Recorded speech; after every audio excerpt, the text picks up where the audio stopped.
You know, if this story would have gone at its pace that it's been going, and if new actors didn't appear upon the stage in which the story is being written, I could see this series being wrapped up rather quickly, possibly in the next couple volumes. But since we have been introduced to new characters, and granted, these characters are not exactly new because we knew about them a few volumes back. And that is the arrival of the second group to go and search for the elixir of life. With the four Yamada Asaemon, one being which an individual who left the island, went back to the mainland, tried warning them about the horrors of this island, but instead of listening, basically assigned one of the most ruthless motherfuckers in this manga, and that's saying something because there are a lot of ruthless motherfuckers in this series. Shugen. Yamada Asaemon Shugen. This dude's so fucking ruthless that not only will he kill the criminals, he'll kill anybody associated with those criminals because he believes that that their quote unquote venom will seep through and come out through anyone that's associated with that said person. Going so far as, well, in a kind of flashback we get, which is like a story about him, that he kills off this group called the Silver Snake Gang, and not just their affiliated members either, but also anyone associated with them, meaning family members and the like. Even newborn babes are not exempt from his blade. And when he arrives to the island, seeing what has happened, well, first being confronted by a couple of those, monsters. They're called the Doshi, I believe they're called, or the Choze. But after coming face to face with the death of his mentor, Aizen, who was the number one rank of the Yamada Asaemon, really sends him over the edge to the point where he chips his own blade, because initially when he was younger and joined the Yamada Asaemon, he wanted to basically hack away at the criminals' necks until their head fell off, and not kill them with a clean, swift blow. Which, if you're going to enforce justice, it should be swift. It shouldn't be a torturous eye for an eye method. And also, your heart must be calm while doing it as well. And also, you don't want to sully the execution grounds with a sloppy mess, because it's supposed to be a quick execution and not a murder.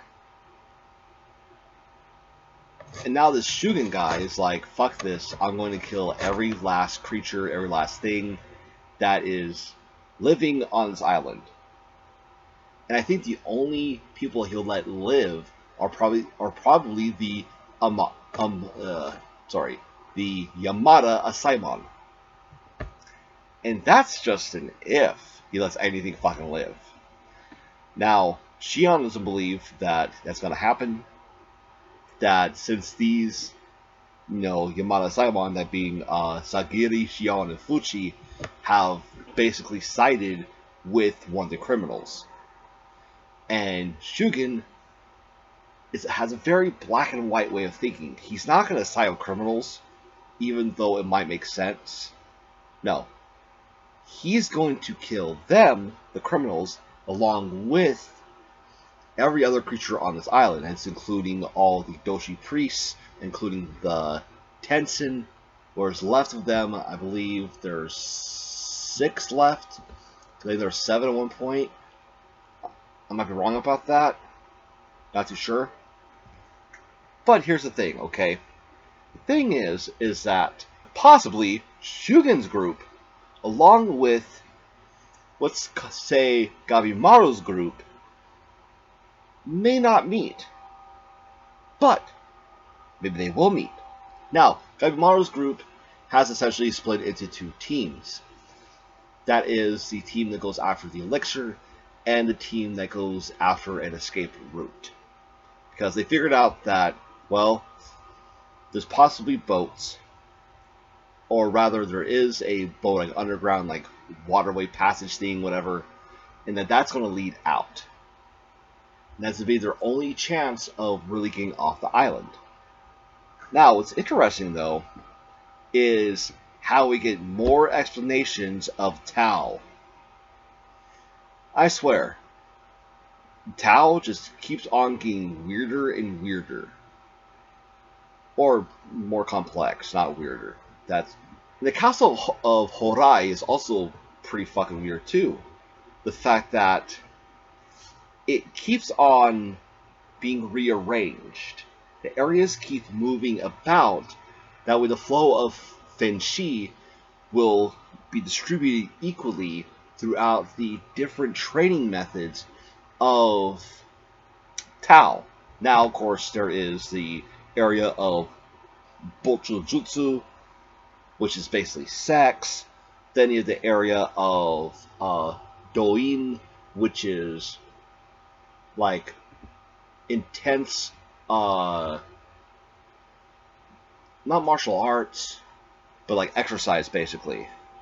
We have Rentan, which I think is like a scientific way of getting Tao done and immortality and such. Then there's one, I can't remember what it's called. I think it's called Ranktum. I might be saying that wrong. I probably am. Or I just made up a word that doesn't even exist in the series.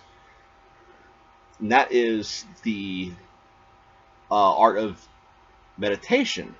Now, there was one area that they mentioned, which was like lots of studying. It seemed like basically like you'd have to be that of a scholar nature to achieve this kind of immortality through Tao. And that is the area that Mudan was in charge of. Oh yeah, a Lord Tensen is actually in charge of each one of these areas. Well, Bochujutsu has 2 Lord Tensens, which makes sense, since that one is all about getting your freak on, essentially. And, okay, going back to Mudan. So, his area is unoccupied because he is dead. You know, basically took like 6 or 7 of our protagonists in order to defeat the motherfucker. Now, what's good to know about this, okay, is that by knowing the exact location of where each single individual will be at, then Gabimaru and Co. can come up with a sufficient plan to hopefully grab the elixir, get a scare out going, and get the fuck off the island. But, of course, Gabimaru, since he's been on a lot of missions himself prior to going on this mission, he knows that sometimes shit doesn't always go the way you want it to go. And shit can go south very fucking quickly, especially considering the fact that there are a lot of unknown factors to come into play. First, we got Shugen's team, who will now be showing up into Horai because they got this fucking flute that makes them summon really giant, thin, gray-looking horse women creatures that have eyes for hands. I'm not even joking about that. It, I mean, I can't make that shit up. That's just what they fucking are. Galloping towards Horai. Then you got Choze, who has basically chosen his side with the Tensen, and it looks like he's trying to persuade his brother towards his side as well. And the same two people that both Toma and Choze met are now going to be fighting against I think his name was Zamiya Gentetsusai and Fuchi, who are still both very weak when it comes to using Tao. Now, Fuchi can actually, because I think Fuchi's Tao is metal. I might be wrong about that, but I think Fuchi is the natural enemy towards one of the Tensen, but the other Tensen can easily kill both Fuchi and Gentetsusai, if he so wishes. Now, personally, what I think is going to happen is that I think Choze, I think he is going to not switch sides, but I think he's going to end up fighting one of the Tensen.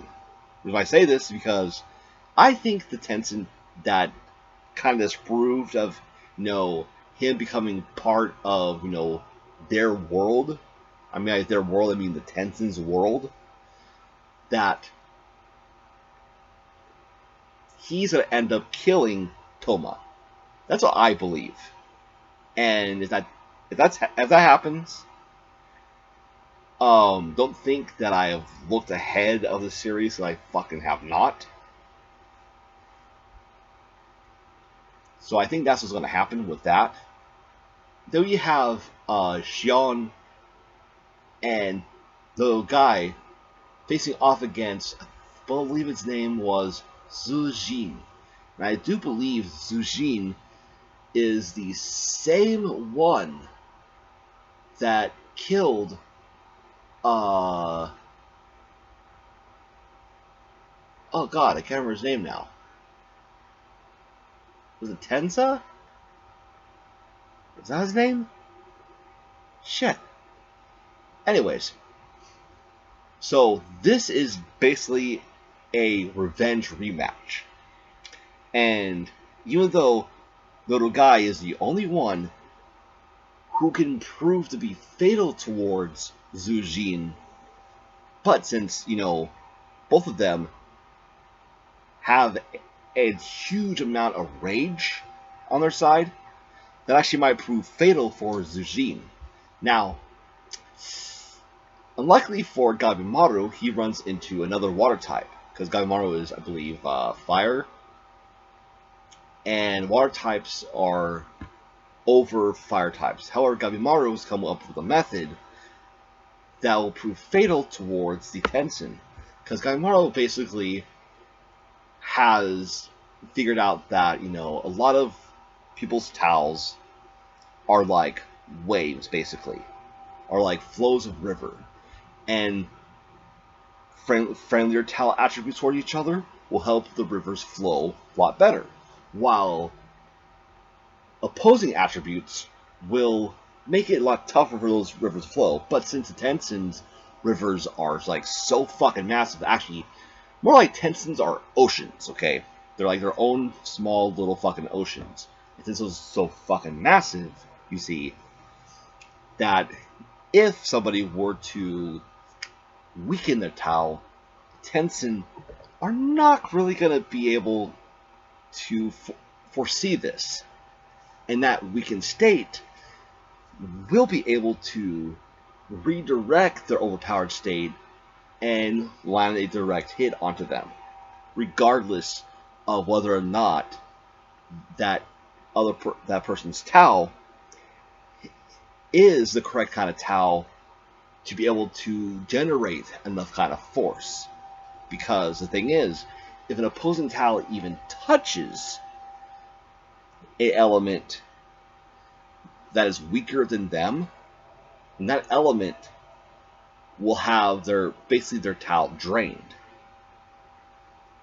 It's kind of like how if a friendly Tao touches, another Tao, that they can like give that one strength and stuff like that. And so, Gabimaru, Yuzuriha, Sagiri, and Mei run into the Tensen named Ran, who is all about exercise. And Ran wastes no fucking time into going into his, what they call the Hitai state, which is like, honestly, it reminds me of, I can't remember what it was called actually, but it was that shit that the Arrancar did during Bleach, where they would basically state, I guess they state their name, and they would turn back into their like awakened Arrancar state. However, with these guys, it's more like they turn into big ass fucking plants. Now we've seen Zujins, we've seen Mugans, and now we get to see Rans. And I get the feeling Ran is going to end up dying in the next volume. Also, there was a one-shot chapter, and this one-shot chapter, along with something Gabimaru said, makes me believe that the dude that had like the bloodshot eye that stabbed himself in the neck on the boat is not fucking dead. Because one, he was very prevalent in this one shot.